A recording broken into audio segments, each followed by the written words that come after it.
மிதுன ராசியில பிறக்குறாங்கனாலே ஒரு நல்ல அழகோட தாம்மா இருப்பாங்க. அந்த மிதுன ராசி ஏன்னா புதன் தான் அதுக்கு அதிபதி. அப்போ ஒரு பார்க்க ஒரு அழகு.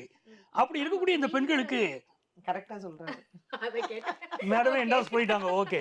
அப்போ ஓகே. மிதுன ராசிக்கு பார்த்தீங்கன்னா, அந்த ராசிய சுக்கிர பகவான் பார்க்குறாரு. ம். அந்த சுக்கிரன் பார்க்குறாருன்னா, அழகோ அழகு இன்னும் இந்த வருஷம் இன்னும் கூடும். நெறைய ஆபரணங்கள் வாங்குற யோகம் வரும். ராசியில குரு, 7ஆம் இடத்துல சுக்கிரன். அப்போ இவங்களுக்கு திருமண விஷயம் கூடி வருது. மிதுன ராசிக்காரங்களுக்கும் சரி, அவங்க ஃபேமிலிலயும் சரி, கல்யாணம் கூடி வருது. அவங்களுடைய வசீகரம் அதிகரிக்கிறது. எந்த துறையில இருந்தாலும் நம்பர் 1 வரப்போறாங்க. பெரிய லெவல்ல வரக்கூடிய யோகம். ஆபீஸ்ல இருக்கக்கூடிய பாஸ்னால இருக்கக்கூடிய பிரச்சனை தீர்ந்துடும். பாஸ் இடம் மாறி போயிருவாரு. இவங்களுக்கு ஒரு நல்ல சூழ்நிலை ஏற்படும். அதே மாதிரி இவங்க படிப்பு பொறுத்தவரைக்கும் மிகச்சிறந்த வெற்றியை பெண்கள் இந்த ஆண்டு பெறப் போகிறார்கள். மிதுன ராசிக்காரர்கள் வந்து ஜெனரலா வந்து பார்த்தீங்கன்னா, ஒரு ரொம்ப எமோஷனல் டைப்பு. இப்படி கொஞ்சம் பாசத்த காமிச்சாலே அதிகமா கொட்டுறவங்க. அதனால இந்த வருடம் இளம் பெண்கள் ஒரு காதல் வயப்படுறீங்க அப்படின்னா, கொஞ்சம் அந்த பையனோட பேக்ரவுண்ட்லாம் தெரிஞ்சுக்கிட்டு, கல்யாணம் பண்ணலாமா? இல்ல இந்த ரிலேஷன்ஷிப்குள்ள போலாமா? அப்படிங்கிறத எச்சரிக்கையோட பார்த்துக்கோங்க. ஏன்னா வருட ஆரம்பத்துல வந்து பார்த்தீங்கன்னா, ராசியில குரு பகவான் இருந்தா கூட 7ஆம் இடத்தில் குரு வீட்ல வந்து ஒரு 4 கிரக சேர்க்கை இருக்கு. அதுல சூரியன், செவ்வாய், சுக்கிரன், புதன் 4 பேருமே இருக்காங்க. அதனால ஜென்ரலா மிதுன ராசிக்காரர்களுக்கு பல நன்மைகள் வருது, திருமணங்கள்லாம் நடக்குதுன்னா கூட, யார பண்ணிக்கிறோம்? இந்த ரிலேஷன்ஷிப்குள்ள போகலாமா? அப்படிங்கிறத யங்ஸ்டர்ஸ் இளம் பெண்கள் கண்டிப்பாக அதுல கருத்துல இருக்கணும்.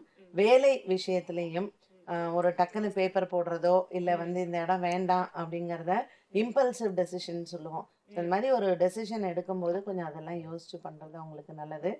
2025ஐ விட 2026 வந்து மிதுன ராசிக்காரர்களுக்கு ரொம்ப ஒரு எக்ஸலன்ட் பீரியடு. பொதுவாக மிதுனத்தில் பிறந்தவர்கள் 2026ல இப்போ இதுவரைக்கும் நான் வேலைக்கே போயிட்டு இருந்தேன் சார். ரொம்ப நாளா என்னோட கனவு. சொந்தமா ஒரு 10 பேருக்கு வேலை குடுக்கணும், ஒரு முதலீடு பண்ணணும், ஆரம்பிக்கணும். இப்படிங்கிற எண்ணங்கள் டெஃபனட்டா 2026ல இவங்களுக்கு வரும். அப்ப இவங்க என்ன பண்ணணும்னா, யாரையாவது கூட சேர்த்து வச்சுக்கிட்டு ஒரு தொழில ஆரம்பிக்கலாம். சரி. 4, 5, 6ஆம் பாவாதிபதிகள் ஒரு இடத்துல இருக்கிறதுனால, சொந்த தொழில் துவங்குறது, நீண்ட நாட்களாக பிள்ளை பேர் இல்லாம இருந்தவர்களுக்கு தடபுடலா குழந்தை பிறந்து வீட்டுக்குள்ள மகிழ்ச்சி கொண்டாட்டங்கள் கிடைக்கிறது. இந்த உயர் கல்விக்காக வெளிநாட்டுக்கு போகணும்னு ஆசைப்பட்டாங்க பாருங்க, இவங்களுக்கெல்லாம் சரஸ்வதி யோகமே இப்போ இருக்கு. ஓகே. இந்த வருடத்தின் ஆரம்பம் என்பது 4க்கும் 5க்கும் அதிபதிகள் ஒரு இடத்துல இருந்தால் சரஸ்வதி யோகம்ன்றோம். அப்போ உயர் படிப்பு சம்பந்தப்பட்ட விஷயங்கள்ல அந்த குழந்தைங்க ரொம்ப பெரிய லெவலில் ரீச் பண்ணும். அப்போ சொந்த தொழில் துவங்கலாம், வேண்டியதை வாங்கலாம், நினைத்ததை படிக்கலாம், நினைத்தபடி வாழலாம். இப்படிப்பட்ட அனைத்து அனுகூலங்களையும் இந்த மிதுனத்தில் பிறந்தவர்கள் 2026ல அழகா மூவ் பண்ணி கொண்டுட்டு போகலாம். தமிழர்களின் number one choice Tamil matrimony.